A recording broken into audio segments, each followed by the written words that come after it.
Voilà, on peut philosopher partout, même dans sa voiture en allant en vacances. Le temps m'a laissé méditer sur les questions philosophiques, sur le sens de la vie, et puis j'ai ramassé des notes que je voulais partager avec vous. Qu'est-ce que la vie humaine? Quel est le sens de notre vie? À quoi rime cette vie? A-t-elle un but ultime qui reviendrait à vous, à moi, à chacun d'entre nous de découvrir le temps de son existence? Il y a certains penseurs comme Spinoza qui nous disent que l'existence est déjà un but en soi, la vie se suffisant à elle-même. Et il y a beaucoup de conceptions du monde, en effet, elles ne manquent pas, qui tentent de proposer un remède au sens de notre existence.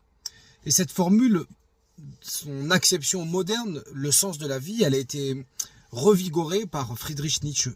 Mais elle est remise au goût du jour aussi par notre quotidien, par un ennemi commun à vous et à moi qui est la pression sociale.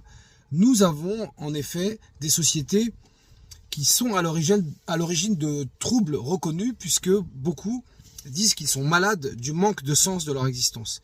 Et donc, les sociétés modernes, elles sont complexes, industrialisées, elles apportent du bien, mais elles attendent de nous une instruction, une contribution à la production d'une manière ou d'une autre, auquel on ne peut pas échapper. C'est comme si notre vie était écrite à l'avance. Et c'est ce qui pose problème. Pour certains, cela déclenche un sentiment de malheur et de malaise face à l'ampleur de la tâche, parce que nos sociétés sont imparfaites, mais elles ont le pouvoir de nous faire croire qu'elles sont parfaites. Comme si le but de la vie était déjà inscrit dans l'école, dans le travail salarié, dans la vie professionnelle et la carrière, jusqu'à la retraite, et que le repos mérité de l'âge avancé, du grand âge, était notre but ultime et notre récompense absolue. Mais notre fonction sociale, c'est pas ça la vie. Ça n'a rien à voir avec les buts de l'existence humaine. Il nous faut donc des outils pour nous questionner sur le sens de la vie. C'est ce qu'ont compris les religions très tôt. Le premier et le plus répandu des outils, c'est sans conteste la religion. Révérer Dieu est-il écrit dans la Torah. Il est écrit qu'il faut suivre les préceptes de Dieu, l'aimer, le servir, ce qui nous permettra, je cite, de devenir heureux. Pour la philosophie grecque antique qui a largement influencé la pensée occidentale, c'est la recherche de la connaissance suprême des choses, de ce monde, qu'elle soit réelle ou idéale, qui peut nous guider vers le bien absolu.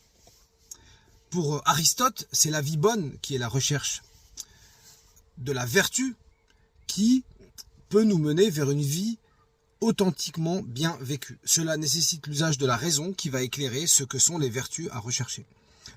D'autres philosophies nous enseignent que c'est l'attachement qui est notre malheur. Et donc il faut fuir, comme le dit le bouddhisme et d'autres philosophies orientales, les désirs et l'attachement